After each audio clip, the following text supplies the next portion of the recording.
Hello everyone, I'm Venuka Goyal and welcome to Thursdays with Venuka. So there was this quote that I saw online some time ago. It has been doing the rounds on social media a lot. It goes something like this, that it's very risky to date Indian guys because after making a million promises to their girlfriends, after dating for a while, they'll suddenly realize that they have a family and they can't, break their hearts, and they have to now get married to a girl of their family's choice.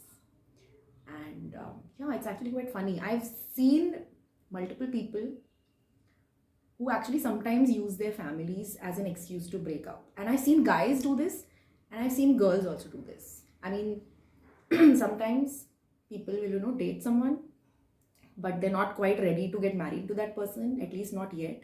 But that other person is getting very, very serious, and so they'll just be like, no, no, no, we are not from the same caste or from the same community, and my family will not accept this, blah blah, and they'll break up. And sometimes what you see is, few years later, they are married to some other person who is also again not from their caste or not from their community or whatever. Yeah, so these kinds of things happen. But many times in these kinds of situations, there is genuine heartbreak involved, and genuine heartbreak from both parties are involved in some cases. Because life isn't always so straightforward. There are so many things that we want, right? I mean, we don't want just one thing, वो वाला प्यार जो सिर्फ वही बस प्यार चाहिए, ऐसा usually नहीं होता है.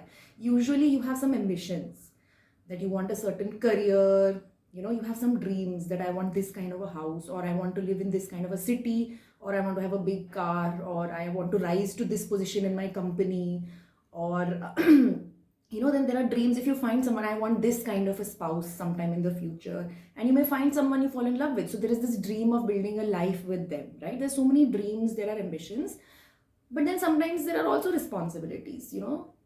Most of us are attached to our families, and sometimes there are family emergencies. Sometimes there are older parents who need to be taken care of. Things happen, right? And sometimes we find ourselves in a situation where there are difficult choices to be made, where you are going to be heartbroken either way. You may have to make a compromise in your career to give some priority to your family or to your relationship. Sometimes you have to compromise as far as your relationship is concerned to take up some big opportunity as far as your career is concerned. Things happen, right? And you then have to choose which heartbreak you're more willing to live with. And so not all stories have happy endings. And so today I'm going to talk to you about my novel You're Stuck With Me for Life. And I'm going to tell you something about Ronit's heartbreak. What happens in his life. Why is Ronit heartbroken? So in You're Stuck With Me for Life, Ronit is stuck in an arranged marriage, in a loveless arranged marriage with his mother's daughter-in-law. So his wife is a good daughter-in-law to his parents. She takes care of all the responsibilities in the household. It's a joint family situation.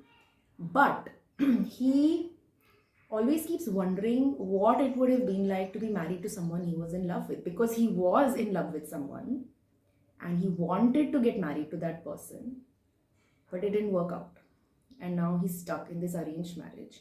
And so I'll tell you about how Ronit got himself into this situation in the first place. So Ronit was born in Indore, which is a city in central India. It's a city that I live in. And his father had a textile business, and the implicit kind of an expectation was that the father wanted his son to take care of the business when he got older. But Ronit was not interested in this business. And so when he finished college, he got a good job in Bombay, and he convinced his family that, I'm going to move to Bombay. That's the career I want. And he moves to Bombay. And now the family is hoping that when Ronit's younger brother grows up, he may be willing to take up the family business, right? But what happens is that after a few years of spending time in Bombay, Ronit has got this promotion and everything. Life is happy. He meets someone at an office party. He falls in love. He proposes to her. They've been dating for a while, and she agrees that to get married to him. So he's thinking about calling his family to break this news to them that, I found this girl, I want to get married to her and all of that. But before he can say anything like that to them, he gets a phone call from his younger brother. Now, his younger brother is in 10th standard. He's pretty young, not old enough to take care of the family business. And he calls him and tells him that their father has had a heart attack. So Ronit has to rush back to Indore.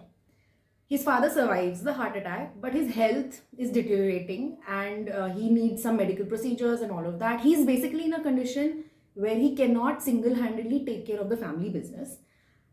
And the family really depends on this business for their, finances to work out. And Ronit's job in Bombay is good enough for him to support himself and live a life in Bombay. But he's not getting so much salary that he can say, forget the business, I'll take care of you guys. It's not like that, right? So at this point, Ronit's mother tells him that, now you have to step up and take responsibility. Your father's health is deteriorated, but we need to take care of this family business. We have no one else to turn to. Your brother is too young. He's in 10th standard. So please just leave your job and move back home and take care of the family business, take care of your family. We need you right now. So this is a very serious kind of a situation. And he's obviously, it's not easy for him to say no. At this point, his family really needs him. But then what about his life in Bombay, right? Just quitting his job is one thing, but he also has kind of a fiance there. Like he's proposed to her. She's expecting that they're going to get married soon. They are going to be talking to each other's parents soon. And so he talks to her that, this kind of a situation has happened, but they end up breaking up. And so this is what Ronit has to say, A few years later, when he's stuck in this arranged marriage, he is thinking about the past. He's thinking about the time when he broke up with his, girlfriend. And this is what he has to say. The woman I was in love with wanted to marry me, but she was not ready to accept my family. At least not the way that they wanted. She would have never stopped my family from coming over to Mumbai and meeting us, or even staying with us for a while if the need arose. But she was not willing to drop her life as a successful professional and move into a household that had already defined a way of life that did not suit her.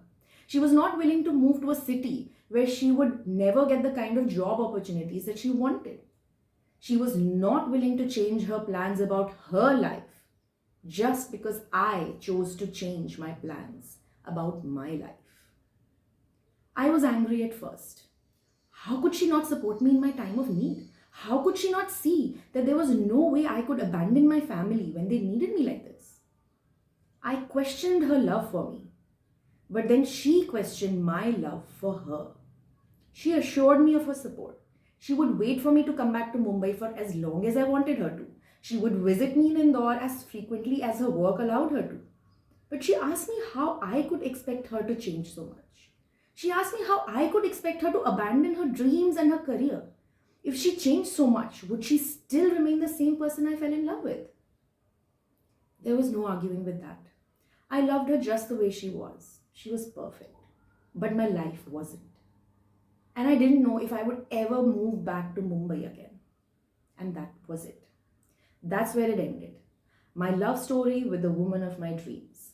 It ended because she could not be the daughter-in-law that my family was looking for. And on that day, I realized that if the woman I loved could not be my parents' daughter-in-law, then someday my parents might insist upon a daughter-in-law that I could never love. By choosing to support my family in a time of need, I may have bid farewell to love forever. The romantic kind of love. The kind of love that makes your life magical. So, to find out what happens to Ronit, does he remain stuck in a loveless marriage forever? Or does, he ultimately find out what it's like to be married to someone you're in love with? To find out more, read You're Stuck With Me for Life. It's available on Amazon. So, that's all for this week. I'll see you again next week. Until then, goodbye.